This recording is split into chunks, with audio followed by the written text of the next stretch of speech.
What's up? It is time for number 15. I hope you're as excited as I am. I even had to go change my shirt. That's not true. It's a new day. It's a new day. It's a new opportunity. And it's a new day. It's number 15. I am so excited for this one. This is something that I work a lot with. This one is, I also love how I'm like every day, I'm like, yeah, I know what this is. I do have notes. So, okay, let's see here. This one is, what are sales and lead generation? So, sales are basically you closing something, isn't it? Well, thank you so much. I'm gonna walk away now. No, that's not true. So we've talked about, everything from how you set everything up and how you have your website stuff, and all of this stuff is already done. But I think for this, we have to talk about how you actually build a client base. How do you reach out to these people? How do you stay in contact with these people? So one thing is that you have to nurture these people, right? So, and I also think about sales as not just one-time thing, instead it's actually something that's coming again later on. And how do you bring these people in? Where there are a few ways to do this. There are like Google Ads, there are email lists. You should definitely have your own email list. And there are like lead generation, such as giving away freebies and having landing pages. If you don't know what a landing page is, that's basically you bringing people into one site and you exchange information, a freebie usually, for somebody's email, and then you start targeting those people. But how do you find new people? That's a really, really good question. And my favorite way to do this is through LinkedIn.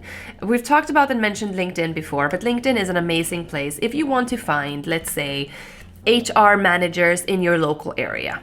I would definitely recommend you to go to LinkedIn. So I would search for that. I would go to LinkedIn, search for HR manager, then I would press people, location, add that to my city, and then it's gonna be a list full of people. And then I would start reaching out to these people. Another way to generate more leads is to be, as we talked about before, being out networking and actually collecting all of those emails and making sure you're nurturing that relationship. So everyone you're talking to, make sure they are added into an email list. You can segment them if you're using something like MailChimp. I use that a lot and I think it's a great service. So then you can segment them out. Like, these are people who booked me in the past. These are people that are interested because of networking. This is people that are potentially going to be a client. And then you separate those up so you know which people you're gonna talk to when you have a new show coming up, or if you have a new offer, if you have a sale, or whatever it is you have. So everything is gonna be at the same place. So today was a very short and sweet and big topic, even though we're gonna keep it very short and sweet. So basically, sales and lead generation, it's a huge question, but I think because of the things we've already talked about and because of the things we're going to talk about later on, this is something that's going to be, it's going to fall into place. It's going to be like a Tetris. So everything is going to fall into place and then one piece at a time is going to be added to your knowledge base. But what I want you to take away from this is that you have to make sure that you have somewhere to actually reach these people and to keep targeting them later on. So it can be giving away freebies and getting landing pages sorted, having the newsletter sorted, and actually being very active and bringing in people that you can talk to.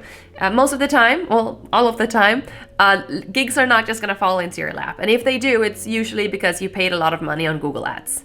So take this with you, create an email list, make sure you have that ready for when you're going to start to actually promote something to people. And I get questions all the time like, oh, Caroline, why don't I have Christmas shows and it's already November and December? My answer is because you targeted people the wrong time of the year. And we're going to talk about that in a little later video.